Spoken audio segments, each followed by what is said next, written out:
Staff Sergeant Dana Rodriguez pulled into the gravel parking lot of Fort Harrison's primary firing range, just as the morning sun crested the Georgia pines. October mornings carried that perfect bite of autumn, cool enough to see your breath. Fog in the air, but warm enough to promise a pleasant afternoon. The familiar scent of gunpowder lingered from the dawn qualification runs, mixing with dew-soaked earth and that metallic tang that shooting ranges never quite lose. Dana sat in her pickup truck for a moment, studying the range through her windshield. It was a habit she'd developed during 3 tours overseas. Never walk into any space without reading it first. The controlled burst echoing from the firing line told her someone was already working through drills. Good.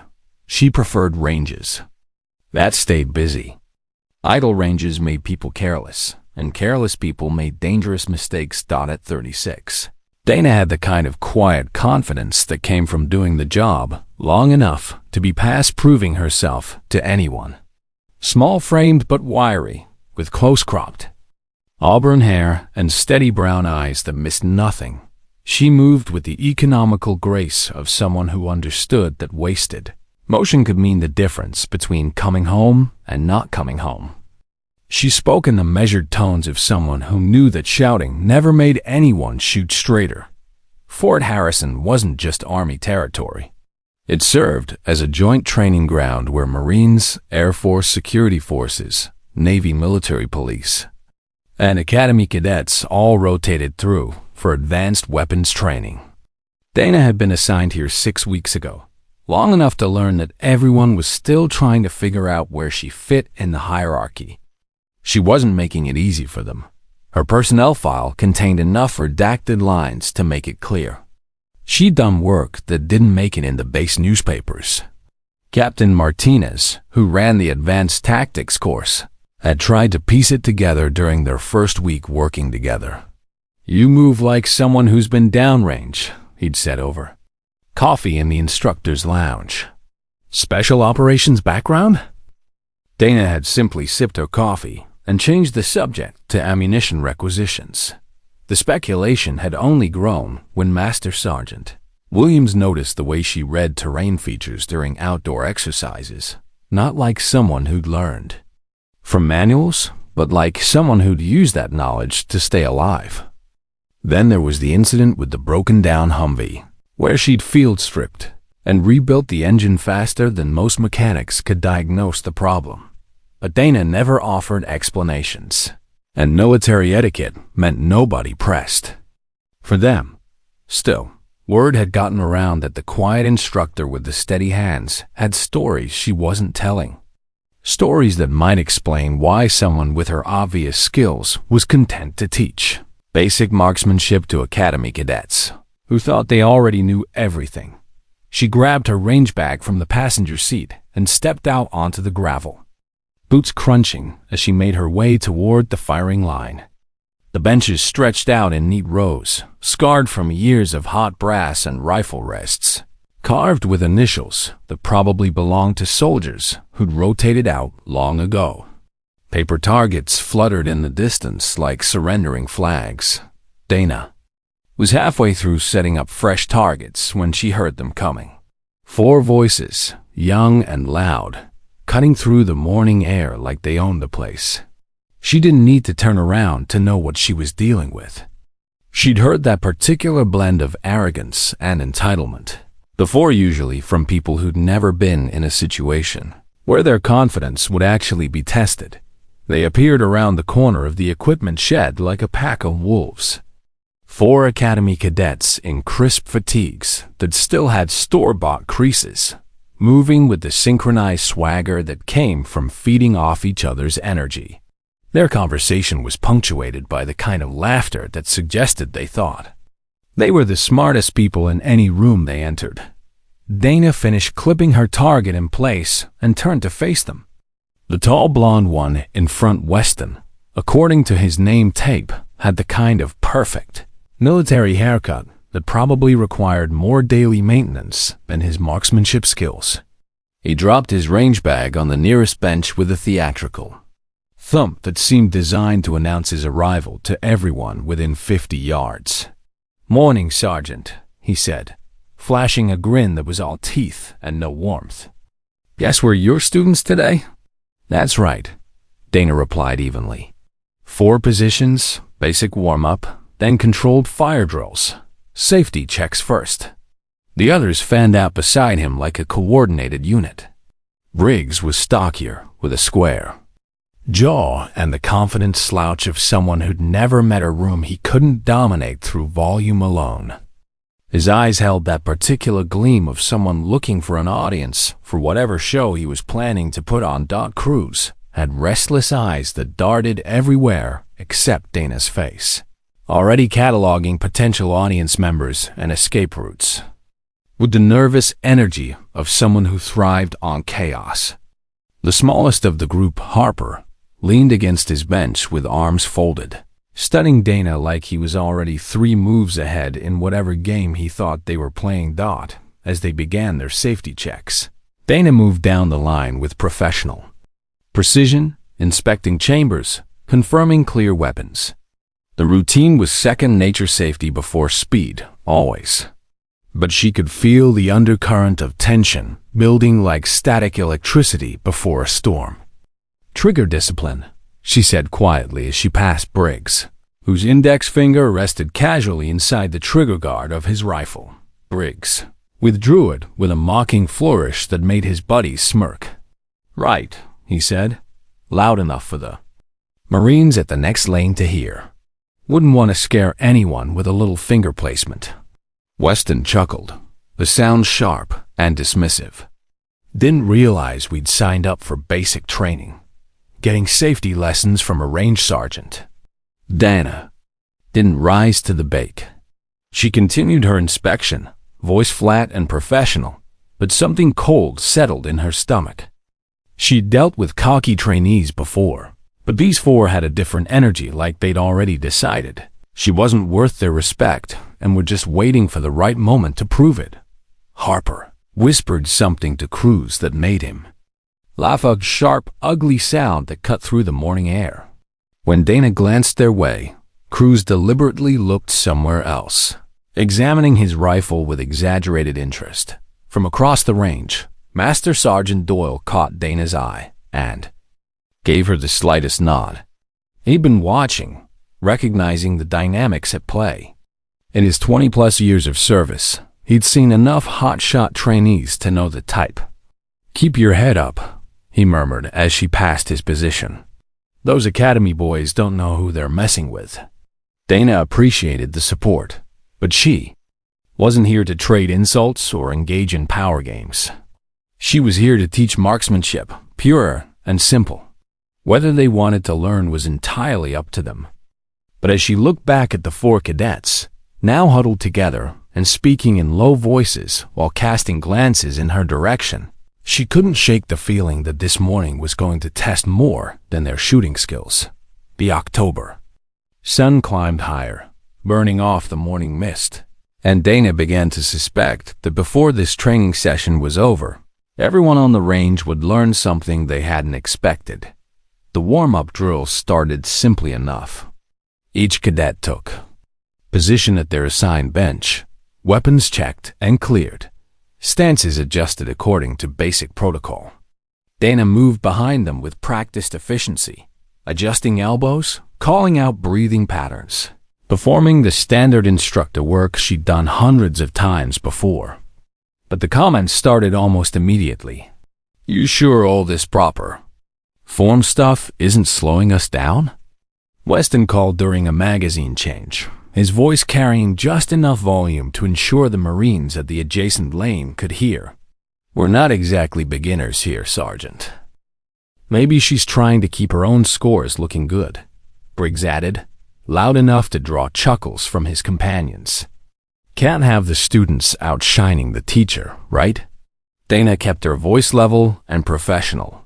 "Form is the difference between hitting your target and hitting air when it matters. Continue the drill." A few more chuckles rippled down their line, and Dana noticed other trainees beginning to pay attention to the tension building at her station. Testing instructors wasn't unusual. Every new group tried to establish the boundaries, see how far they could push before meeting real resistance. But this felt different, more calculated.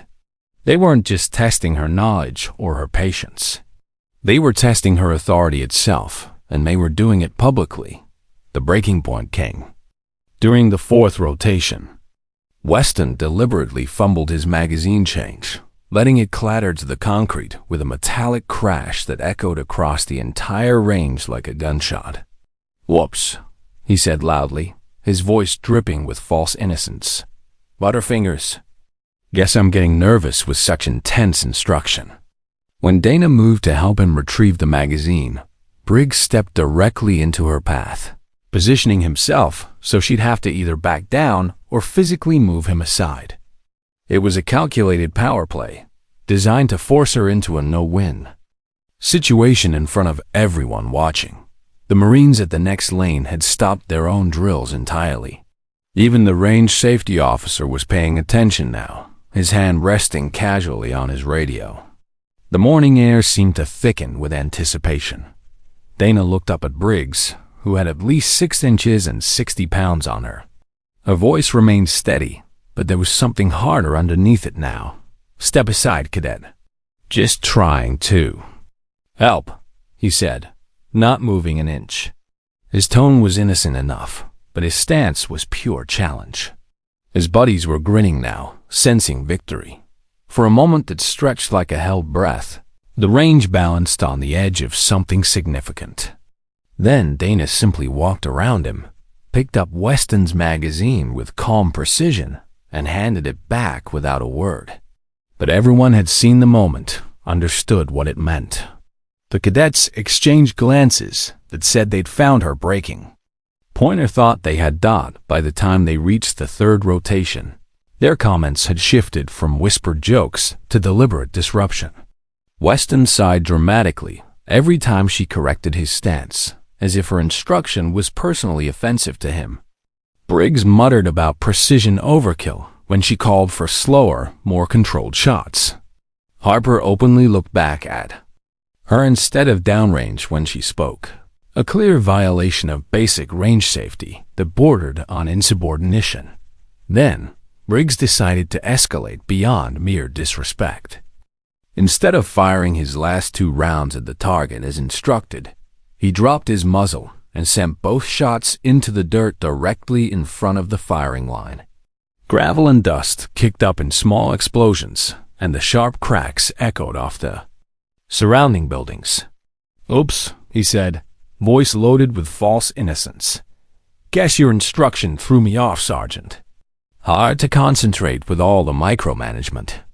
The range safety officer's head snapped toward them, his expression darkening.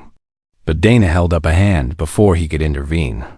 She understood that this moment would define everything that followed.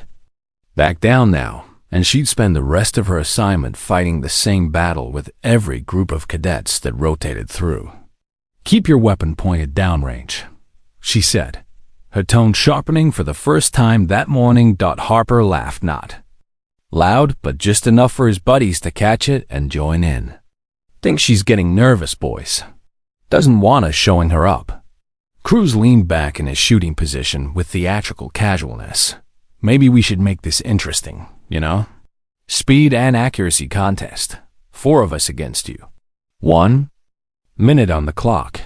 See who puts more rounds in the black." Conversations at nearby lanes began to quiet as word of the challenge spread. A contest during live fire training violated protocol, and everyone knew it. They were trying to force her into either breaking the rules or backing down in front of half the base's training staff. "Not happening," Dana said flatly. "This is a controlled drill. Stick to your assigned course of fire." Weston made a show of shaking his head, his expression suggesting disappointed, but not surprised. "Figures. All talk about form and precision, but when it comes to putting it on the line, ... He didn't finish the sentence. He didn't need to. The implication hung in the air like smoke from a misfired round dot. It was a small thing. Just words and attitude, but the atmosphere on the range shifted like the barometric pressure before a storm. Marines from nearby stations leaned over to watch. A few military police officers paused their own drills to see what was happening. Even some of the senior instructors had begun to take notice. Dana felt the weight of their attention, the unspoken question hanging in the air like a challenge flag.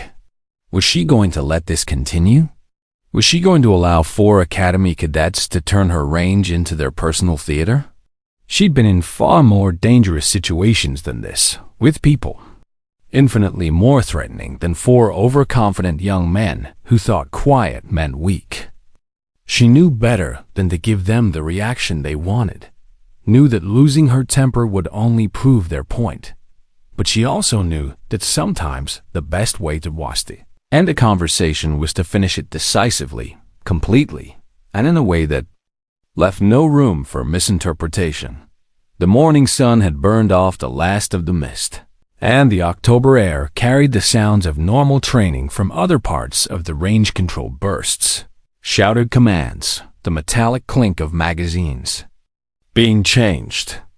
But at Dana's station, everything had gone quiet, except for the sound of 4 young men who thought they were about to prove something important. They had no idea how right they were, just not in the way they imagined. The morning break came 20 minutes later, called by the range officer, as shooters stepped back from the line to clear weapons and find water. Brass tinkled underfoot like scattered coins as people reset their gear and sought shade along the perimeter fence. The familiar rhythms of range maintenance continued around them, targets checked, scores recorded, equipment cleaned and stowed. Dana remained at her position, field stripping her rifle for a quick cleaning. She preferred to keep working during breaks. It kept her mind clear and her hands busy. Old deployment habits that had served her well in situations far more complex than dealing with 4 overconfident cadets. The cadets clustered at the far end of the line, passing a water bottle between them and speaking in voices just low enough to avoid being overheard. Dana didn't need to catch their words to know she was the primary topic of conversation. The sideways glances, the mock shooting gestures, the way they kept looking from her to each other, told her everything she needed to know. Then they started moving. Not all at once, not directly, but with the kind of deliberate casualness that closed distance without appearing intentional. Military academy training had taught them coordination, even if it hadn't yet taught them wisdom. Weston drifted toward her table first, canteen in hand, pretending to study the rack of spare ear protection mounted on the nearby post. Briggs followed shortly after, wiping sweat from his forehead with exaggerated casualness and stepping in from the opposite side. Harper and Cruz came last, circling around behind her position with the lazy confidence of predators who thought they'd cornered something small and harmless. By the time Dana looked up from her rifle, all 4 were within arm's reach. They'd boxed her in without laying a finger on her, creating a wall of bodies that blocked her from easy retreat while appearing to be nothing more than cadets taking a break. It was smoothly done. She had to admit, the kind of tactical thinking that would serve them well if they ever learned to apply it appropriately. Weston set his canteen down on her table with a hollow thunk and leaned forward, his elbows resting casually on the scarred wood. "So, Sergeant," he said, his tone conversational but loaded with challenge, "what do you really know about shooting under pressure?" Dana continued reassembling her rifle with methodical precision, each component clicking into place with the satisfying precision of a well-maintained weapon. "Enough to keep my people alive," she said simply. Briggs let out a low chuckle that had no humor in it. "Sure, but we're talking about real pressure here. Speed, competition, adrenaline. Not this slow-motion stuff you've been teaching us." "Maybe she's never had to find out," Harper added from behind her, his voice carrying just enough volume to ensure anyone nearby could hear. Range instructors don't exactly see combat, do they? Cruz stepped closer, close enough that his shadow fell across her workspace. We could test that theory right now. 4 of us, 1 of you. See how confident you really are when it matters. The air around them grew thick with tension. This wasn't about marksmanship anymore. Wasn't about training or instruction or military protocol. This was about power, about 4 young men who had decided that quiet confidence meant weakness and were prepared to prove it. In the most public way possible, other conversations on the range had begun to fade as people sensed the confrontation. Building.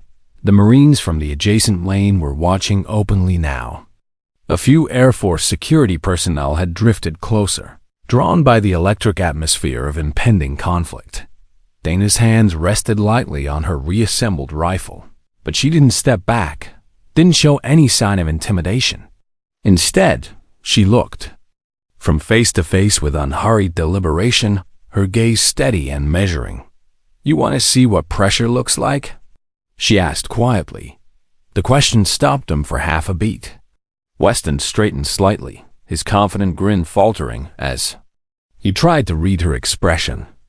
"That's exactly what we're saying," he said, but there was something different in his voice, now a note of uncertainty that hadn't been there before. Dana nodded once, a movement so slight it was barely visible. "Pick your lanes." The smirk returned to Weston's face immediately. He thought she'd taken the bait, walked right into the trap they'd been setting since the morning began. The others exchanged quick, eager glances, the kind of look that passed between conspirators who thought their plan was working perfectly. Briggs was already turning toward the firing line, calling over his shoulder with renewed confidence. "You're about to learn something, Sergeant. Hope you're ready for a reality check." As they moved to claim their positions, Dana completed her weapon check with methodical precision. She reached for her sidearm, dropped the magazine, inspected it visually, and seated it again with a sharp, definitive click. Every movement was unhurried, practiced, economical. The actions of someone who had done this so many times that thought was no longer required. What none of them noticed, focused as they were on their anticipated victory, was the man who had entered the range from the far end during their confrontation.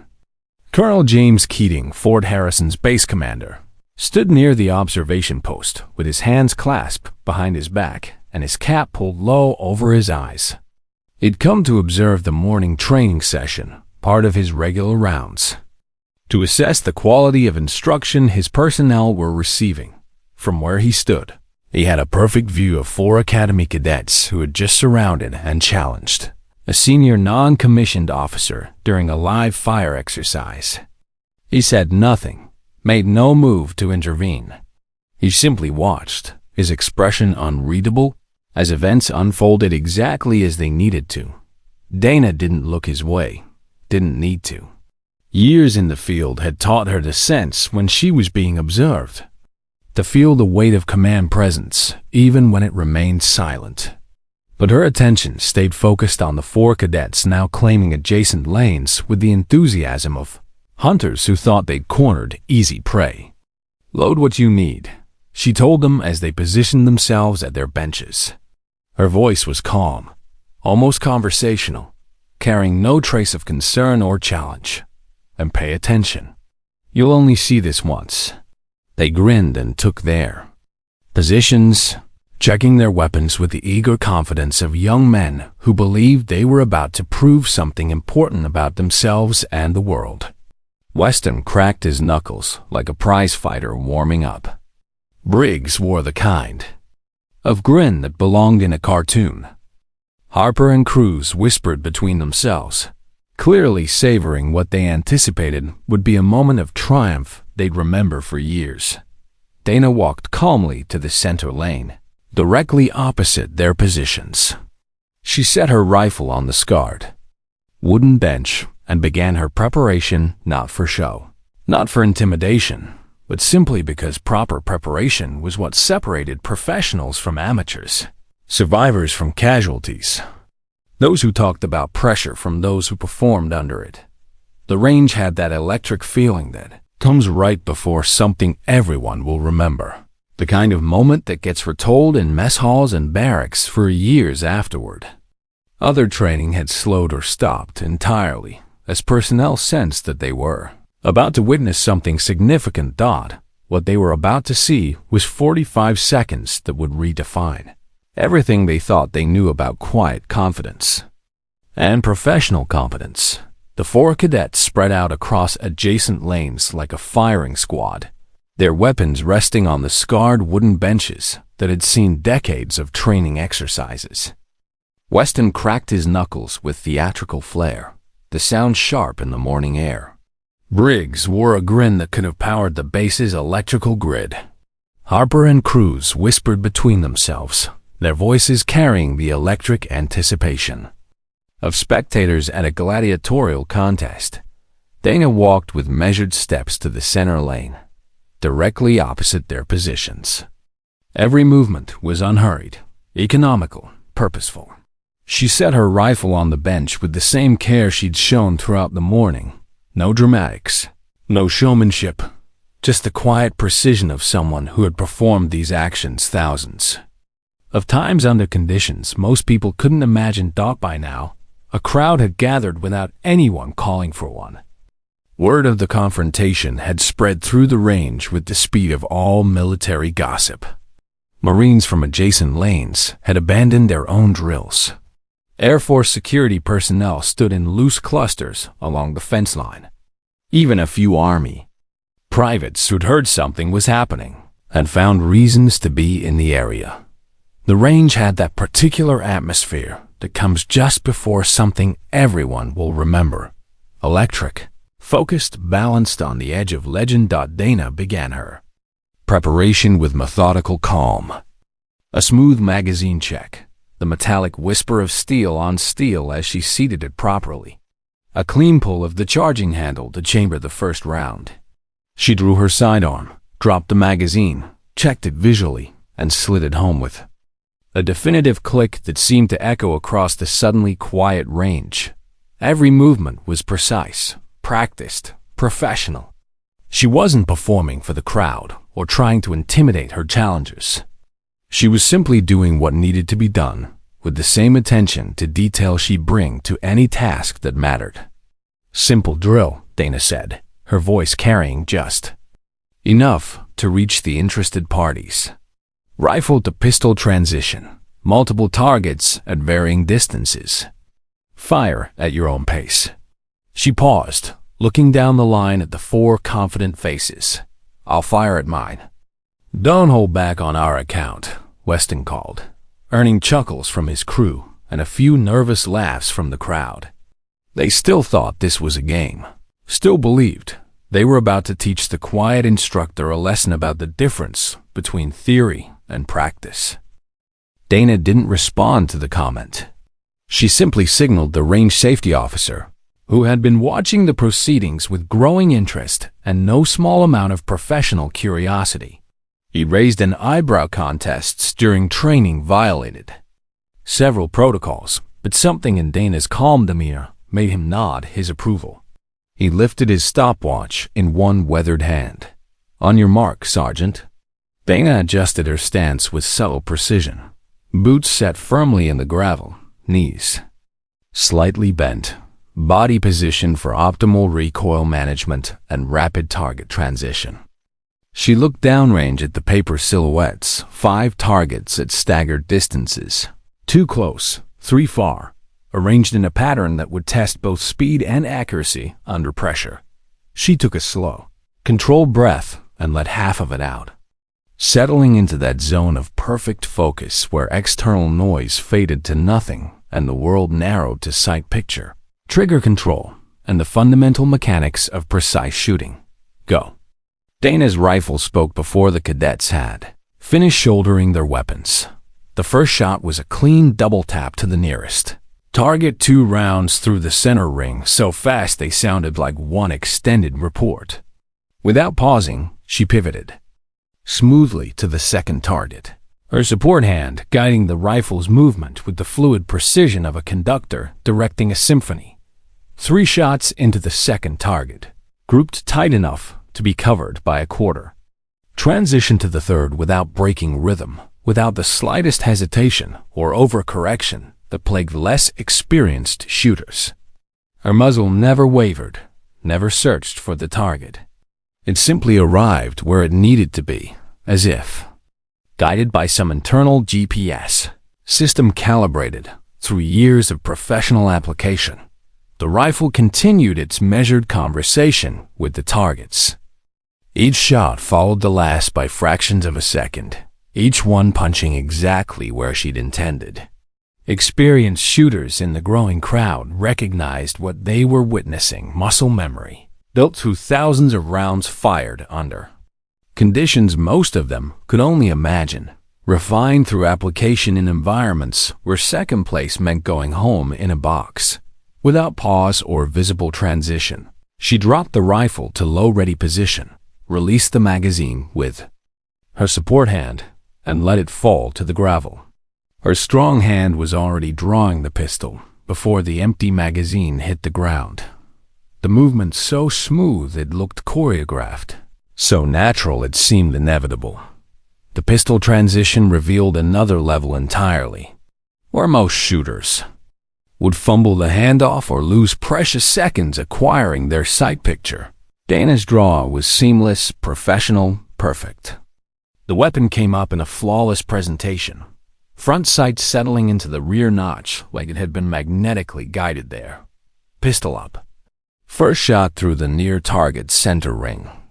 Second shot an inch higher, just inside the scoring area. Third shot dead center in the head box. The kind of shot that separated professionals from hobbyists. Survivors from statistics.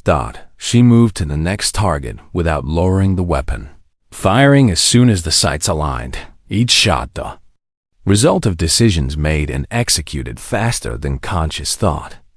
No hesitation, no second-guessing, no pause to wonder or worry or consider alternatives. Halfway through the drill, the crowd behind them had gone completely silent, except for the steady pop-pop-pop of Dana's fire, punctuated by the metallic clink of brass hitting concrete. She moved like a metronome, each action flowing into the next with mechanical precision. No wasted motion, no drama, no flourishes. Between shots, without taking her eyes off the targets, she called out corrections in the same calm, professional tone she'd used all morning. Weston, you're pulling left. Briggs, stop slapping the trigger. Harper, square your stance. Cruz, watch your breathing. It was impossible to ignore, impossible to dismiss. She was reading their shooting form without glancing in their direction, coaching them while demonstrating a level of skill that made their earlier challenges seem not just inappropriate, but absurd. The final pistol round punched through the exact center of the farthest target's head ring. She performed a tactical reload, the movements automatic, bringing the pistol back to low-ready position with the same calm efficiency she'd maintained throughout the entire evolution. Cease fire, the range safety officer called, clicking his stopwatch with visible admiration. 45 seconds, he announced to the silent crowd. Dana didn't look at the time.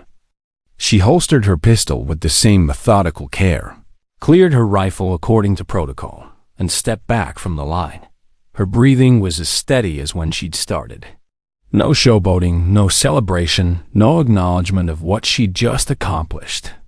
She simply waited, hands loosely clasped, for the next phase of the training evolution. The range safety officer walked downrange to check the targets, his boots crunching on gravel that suddenly seemed unnaturally loud. When he returned, he held them up one by one, displaying the results to the silent crowd. Every single round rifle and pistol had landed in the scoring rings. 2 targets showed groups so tight they could be covered with a poker chip. The farthest target, engaged with the pistol, showed 3 shots in a cluster that wouldn't have covered a 50-cent piece. Someone in the crowd let out a low whistle. A Marine corporal muttered something that was equal parts profanity and reverence. An Air Force sergeant just shook his head slowly, the gesture of someone who had just witnessed something that would take years to process fully. The 4 cadets had fallen strangely quiet. Weston stared at the targets like he was trying to solve a complex physics problem. Briggs's confident grin had evaporated entirely, replaced by an expression of dawning comprehension. Harper's mouth hung slightly open, as if the last 45 seconds had happened to someone else entirely. Cruz simply looked confused, like he'd walked into the wrong movie halfway through the plot. "Cadets," the range safety officer said quietly, his voice carrying the weight of years of military experience. "You might want to take some notes." That's when Colonel Keating's voice cut through the silence, calm and measured, but carrying enough authority to make every head on the range turn in his direction. "I think," he said, stepping forward from the observation post, "I've seen enough." Colonel James Keating stepped forward from the observation post with the deliberate pace of a man who never needed to raise his voice to command absolute attention. His boots crunched across the gravel, each step somehow audible despite the ambient noise of the active range. The sound seemed to cut through the morning air like a blade, creating a wake of silence that spread outward from his position. The 4 cadets went rigid the moment they spotted him approaching. Weston's easy confidence vanished like smoke in a hurricane. Briggs straightened so quickly, his rifle nearly slipped off the bench. Harper and Cruz exchanged panicked glances that spoke volumes about their sudden understanding of how badly they'd miscalculated the morning's events. Military bearing was something beaten into every service member from their first day of training. But Colonel Keating possessed the kind of command presence that made even seasoned veterans check their posture. He was tall without being imposing, gray-haired without looking old, and carried himself with the quiet authority that came from 30 years of making decisions that affected other people's lives. Keating stopped just short of the firing line, hands clasped behind his back in a posture that was both relaxed and somehow menacing. His gaze moved slowly from the perforated targets still hanging downrange to the 4 young men standing frozen at their benches, like statues awaiting inspection. "Cadets," he said finally, his voice carrying that particular quality of command that made people want to stand straighter even when they were already at attention. "I've just witnessed something very educational." Nobody moved. Nobody breathed. The morning air seemed to thicken around them. "Not," he continued, pausing to let the words settle like a dropped anvil, "in the way you might think." The silence stretched taut as a bowstring. Other personnel on the range had stopped what they were doing entirely, sensing that they were about to witness the kind of moment that became base legend, the kind of story that got retold in mess halls and barracks for decades. I watched 4 Academy cadets surround and challenge a senior non-commissioned officer during a live fire exercise, Keating said, his tone remaining level but acquiring an edge that could have cut glass. I watched them attempt to pressure her into breaking protocol for their entertainment and education. He took a step closer to their benches, close enough that they could probably count the service ribbons on his chest if they dared to look up from the ground, where their gazes had become firmly fixed. "And then," he continued, "I watched her outperform. All of you combined in less than a minute with perfect control, flawless execution, and professional composure that you would do well to study and emulate." Briggs swallowed hard enough that his Adam's apple bobbed visibly. Weston kept his eyes locked straight ahead, but his face had gone pale beneath his perfect tan. Harper seemed to be trying to make himself smaller, as if he could somehow disappear entirely if he just concentrated hard enough. "That ends now," Keating said, the finality in his voice like a gavel falling. He turned slightly toward the rangemaster, who had been watching the exchange with growing understanding of what was about to happen.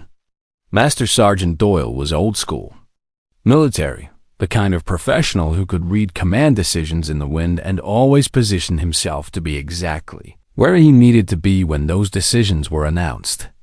Effective immediately, Keating continued, his voice carrying across the range with parade ground clarity. Staff Sergeant Rodriguez is designated lead weapons instructor for all Academy cadet training at Fort Harrison. Every cadet rotation that comes through this facility will report directly to her. No exceptions. The rangemaster nodded sharply, recognizing both the wisdom of the decision and the implicit trust being placed in Dana's capabilities. Understood, sir. Keating's attention returned to the 4 cadets, who were beginning to understand that their morning's entertainment had just fundamentally altered the trajectory of their military careers. You will treat Staff Sergeant Rodriguez with the same respect you would show me. If I hear otherwise, if I receive even one report of disrespect, insubordination, or failure to follow proper military courtesy, you will find yourselves recycled through basic marksmanship training until you learn the difference between confidence and arrogance. Harper started to speak, perhaps to offer some explanation or apology, but Keating's gaze cut to him like a laser, stopping the words in his throat before they could form. The colonel's expression made it clear that explanations were neither requested nor welcomed. Then Keating did something that transformed the moment from disciplinary action to public validation. He addressed Dana directly, in front of everyone, with the kind of official recognition that carried weight throughout the entire military hierarchy. Staff Sergeant Rodriguez, he said, his voice formal but warm with genuine respect. You handled that situation exactly as it should be handled, professional, disciplined, and decisive. I expect every cadet who trains under you to meet that same standard before they leave this installation. Yes, sir, Dana replied. Her voice carried no pride, no hint of triumph, just the steady professionalism she'd maintained since stepping onto the range that morning. But everyone present understood what had just happened, understood the significance of a base commander publicly backing an instructor in front of challenging students. Colonel, Keating gave one final nod, a gesture that somehow managed to encompass approval for Dana, warning for the cadets, and instruction for everyone else watching. Then he turned and walked back toward the observation post, his presence creating that same wake of silence as before, his footsteps echoing across the gravel. Like the final notes of a symphony. It wasn't until his footsteps faded completely that the normal sounds of the range slowly began to return. Muted conversations, the clink of brass being collected, the distant pop of weapons from other training lanes. But everyone understood that something fundamental had shifted in the dynamics of Fort Harrison's training program. The cadets knew it. The other instructors knew it. Even the Marines and military police who'd been watching knew it. When training resumed 15 minutes later, the transformation was immediate and absolute. The 4 cadets stood at perfect attention whenever Dana approached their lanes, their earlier swagger replaced by the kind of focused respect usually reserved for reviewing generals. Every instruction was met with a crisp, "Yes, Sergeant," and immediate compliance that would have impressed a drill instructor. Gone were the smirks, the eye rolls, the whispered commentary that had poisoned the morning's atmosphere. Weston, who had led the morning's rebellion with such confidence, now kept his mouth shut and his eyes firmly fixed on his targets. His shooting improved dramatically when he stopped trying to prove points and started focusing on fundamentals. Briggs discovered that listening to instruction actually helped his accuracy, a revelation that seemed to surprise him more than anyone else. Dana didn't change her approach at all. She continued moving down the line at her usual measured pace, making the same corrections she'd been offering all morning, providing the same guidance with the same professional tone. If she felt any satisfaction at the dramatic shift in atmosphere, she didn't show it. That wasn't the point, had never been the point. The point was that they were finally ready to learn. Word spread through Fort Harrison faster than a brush fire. In August, By the afternoon training session, Marines from other units had found creative reasons to walk past the range. Senior non-commissioned officers made appearances, ostensibly checking on their own troops, but clearly curious about the instructor, who had made 4 Academy hotshots stand at attention with a 45-second demonstration of professional competence. Sergeant Major Hayes, who had been around since Desert Storm and had seen everything at least twice, made a point of stopping by during the final rotation of the day. He watched Dana run the cadets through their paces, noted the crisp responses and laser-focused attention that had replaced the morning's chaos. "Heard there was some excitement earlier," he said quietly when Dana had a moment between firing sequences. "Just a training demonstration," Dana replied, her tone giving nothing away. Hayes nodded slowly, his weathered face creasing into something that might have been a smile. 45 seconds, I heard. That's impressive shooting for anyone. Let alone a range instructor." There was a question in his tone, the same unspoken curiosity that had followed Dana since her arrival at Fort Harrison. But like the others, he didn't push for details. Military courtesy and professional respect created their own boundaries. "Those boys needed humbling," he said instead, gesturing toward the cadets who were now absorbed in their drills with the intensity of students cramming for final exams. Academy breeds a certain type of confidence. Sometimes it takes a real professional to show them the difference between confidence and competence. As he walked away, Dana caught the slight emphasis on real professional. Word was definitely getting around, even if the details of her background remained carefully protected. The speculation would continue, but now it carried a different tone: respect rather than curiosity, recognition rather than doubt. The afternoon sun cast long shadows across the range as the final training rotation of the day wound toward completion.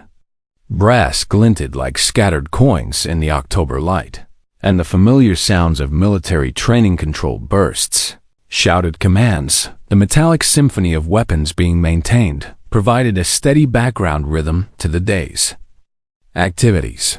Briggs caught Dana's eye between firing sequences, and for a moment she thought he might try to return to his earlier challenging behavior. Instead, he opened his mouth as if to speak, seemed to think better of whatever he'd been planning to say, and simply nodded with what could only be described as genuine respect. She nodded back, a small gesture that acknowledged the lesson learned and the professionalism now being displayed. The rest of the day passed without incident, but Dana could feel the change in atmosphere like a shift in barometric pressure. Targets were scored with new attention to detail. Brass was collected without complaint.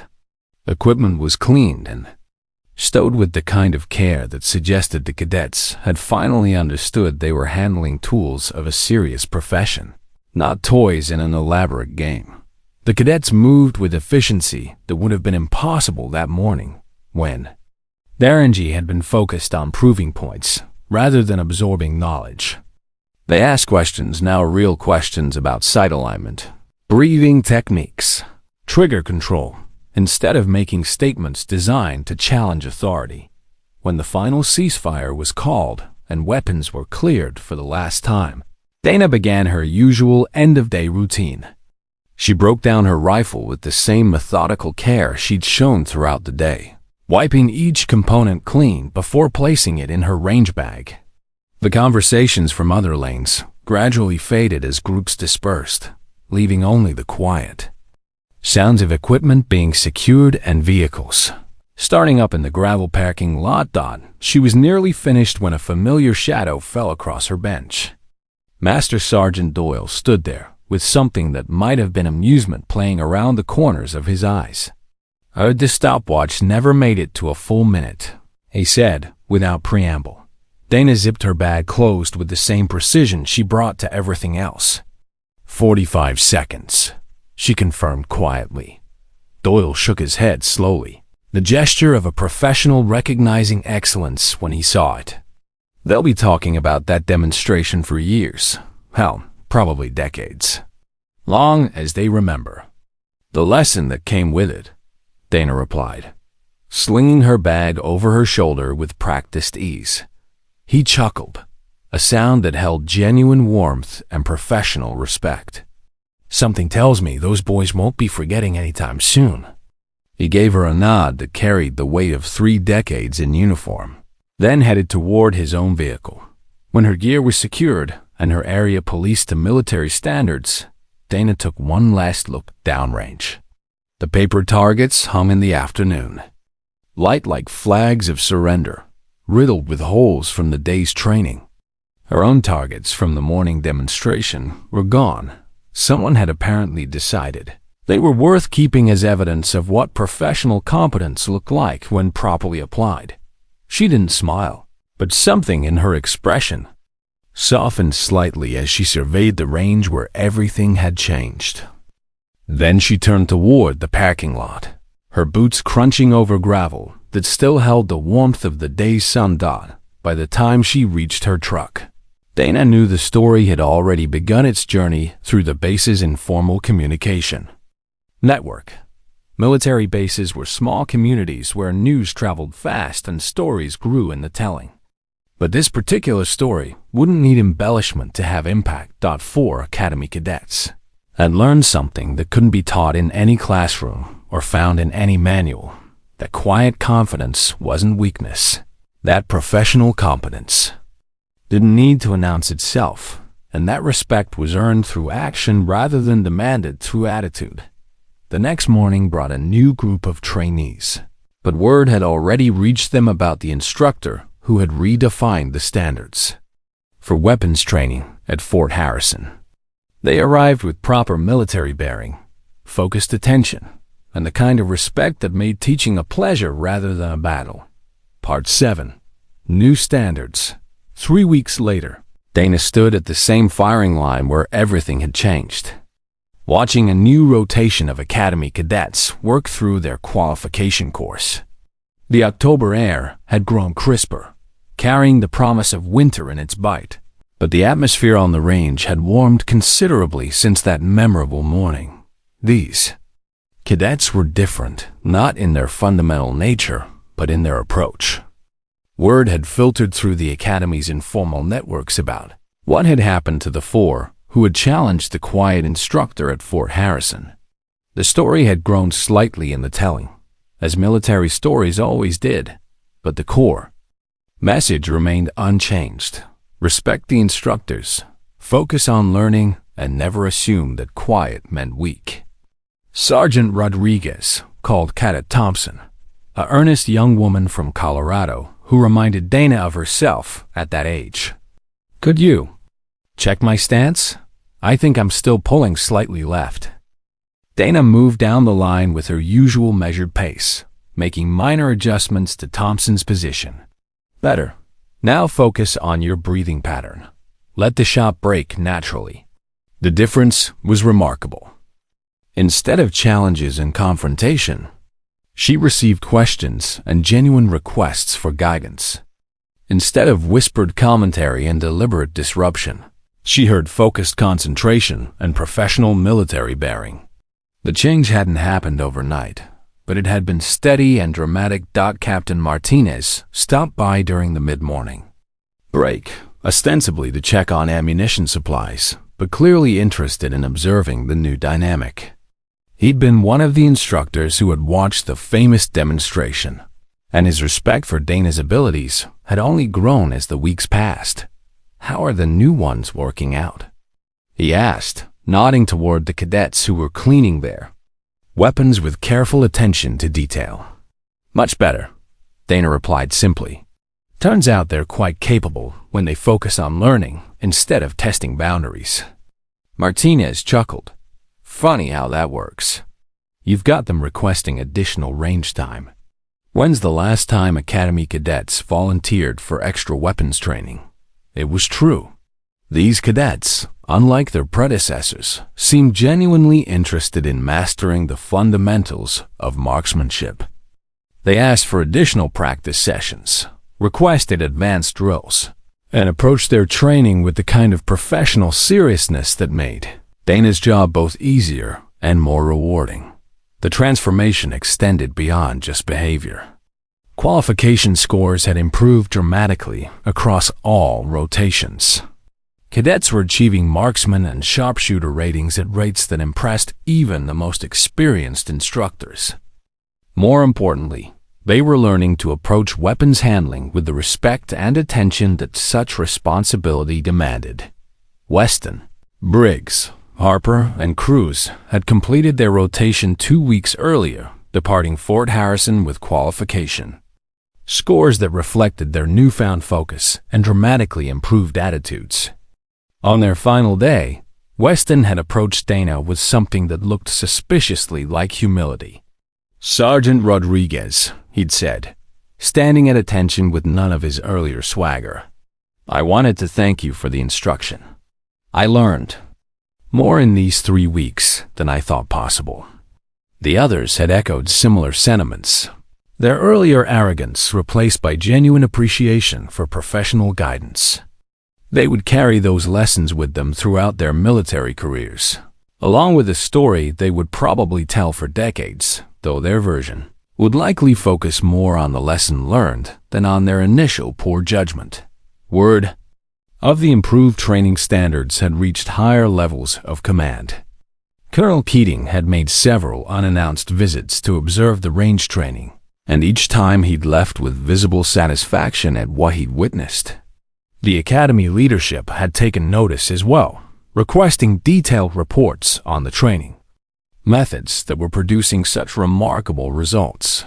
6 months later, Staff Sergeant Dana Rodriguez stood before a conference room full of military training instructors from bases across the Southeast, delivering a presentation on advanced marksmanship instruction techniques. The PowerPoint slides behind her showed qualification statistics, training methodologies, and best practices developed during her time at Fort Harrison. But the real story wasn't in the charts and graphs, it was in the transformation of an entire training program, built on the foundation of that 45-second demonstration that had become legend throughout the military training community. The key, she told the assembled instructors, isn't just technical proficiency. It's earning respect through professional competence and maintaining standards that reflect the seriousness of what we're teaching. In the audience, Colonel Keating nodded approvingly. The decision to promote Dana and expand her influence throughout the regional training program had been one of his easier choices.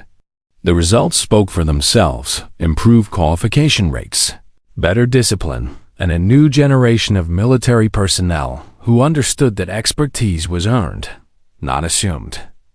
Story of the 4 cadets and the 45-second lesson had spread far beyond Fort Harrison. It was told in officer candidate schools, non-commissioned officer academies, and training facilities across all branches of service. Sometimes, the details changed in the telling. The number of targets varied. The time grew shorter or longer. The setting shifted from Georgia to Texas to California, but the core message remained constant. Respect wasn't given freely. It was earned through action, maintained through consistency, and defended through quiet confidence that didn't need to announce itself. The best teachers were often those who led by example rather than explanation, who demonstrated excellence rather than merely describing it. Dana's personnel file still contained those redacted lines that sparked curiosity among her colleagues, but they mattered less now than the results she produced. A reputation was built on what people could see and measure: improved soldiers, better training programs, and a standard of instruction that elevated everyone around her. The 4 cadets from that October morning had graduated from their respective academies and been assigned to units around the world. Each carried with them not just improved marksmanship skills, but a deeper understanding of military professionalism and the importance of respecting those charged with their development. Weston had been assigned to a forward operating base where his improved attitude and genuine respect for non-commissioned officers had earned him rapid promotion and the trust of his subordinates. Briggs had found his niche in military police work, where his newfound appreciation for proper protocol and professional standards made him an effective leader. Harper and Cruz had chosen different paths, one in intelligence, the other in logistics, but both carried with them the lesson learned on that Georgia firing range. They had discovered that true confidence came not from challenging authority, but from mastering their craft and earning the respect of those around them. Through competent performance, the story had become more than just an anecdote about military training. It had become a teaching tool used in leadership schools and professional development courses to illustrate the difference between genuine expertise and mere bravado. Instructors across the military used it to demonstrate how quiet professionalism could be more powerful than loud confrontation. Dana returned to Fort Harrison that evening as the sun set behind the same pine trees that had witnessed her transformation from unknown instructor to respected leader. The range was quiet now, the day's training complete, but she could still feel the echoes of that morning when everything had changed. She parked their truck in the same gravel lot, walked past the same equipment shed, and stood at the firing line, where 4 overconfident young men had learned that respect was earned in 45 seconds of perfect execution. The targets were gone, replaced by fresh paper for tomorrow's training, but the lesson remained. Military service was about more than following orders or demonstrating technical skills. It was about earning the trust of those around you, maintaining standards worthy of the responsibility you carried, and understanding that true strength often wore the quiet face of professional competence. That lesson, learned on an October morning and reinforced through months of superior training results, would outlast any individual assignment or rotation. It would be passed down through generations of military personnel who understood that the best teachers were often those who let their actions speak louder than their words. The 45 seconds that had silenced 4 cadets had become the foundation for a training philosophy that emphasized respect, competence, and the kind of quiet confidence that didn't need to prove itself to anyone, because its results spoke for themselves. As Dana locked up the range building and headed home, she reflected on how a simple challenge from 4 overconfident cadets had led to transformation not just for them, but for an entire training program. Sometimes the most important lessons were learned not in classrooms or from textbooks, but in moments of truth where professionalism met challenge and emerged victorious. The story would continue to spread, inspire new instructors, and remind military personnel at every level that respect was not a privilege to be demanded, but an honor to be earned through excellence in all things.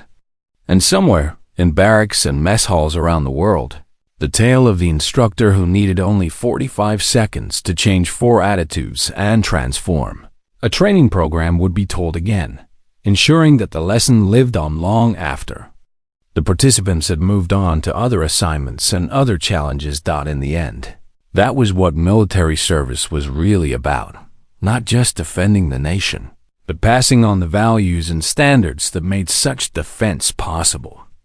Dana Rodriguez had done both, one perfectly placed shot at a time. If you enjoyed this story, don't forget to hit the subscribe button and become a part of our Everyday Life Stories community. Where are you watching from? Drop a comment below. We love hearing from our amazing viewers around the world.